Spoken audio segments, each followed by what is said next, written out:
you don't feel compulsion, you won't ever finish writing a book. You have to be driven. That's my main takeaway with writing.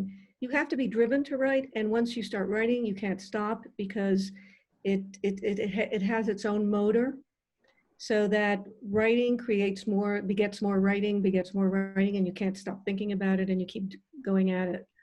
I think that one of the things that helped me tremendously was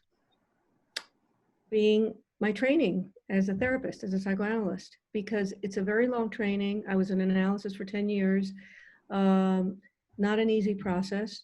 And the training is not an easy process either. You have to stick with it, with whatever it is, with either with difficult patients or with patients who don't speak. You have to deal with the unknown, with uncertainties, and you're trained to do that. In our training, that's what we're trained to do, and to be able to withstand. So I would say that the drive to keep writing came, one of the main fountains that I had.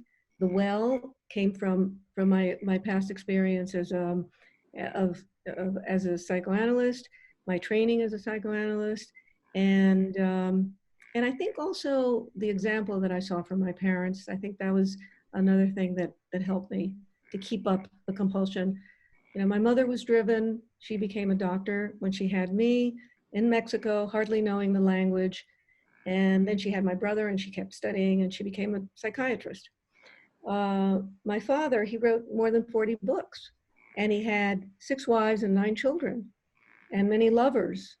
And he got drunk every night, and and yet, even so, he got drunk every night for many, many, many years.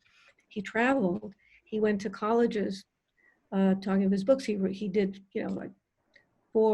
he filmed 4 movies. So he was certainly driven, and I learned that from him as well.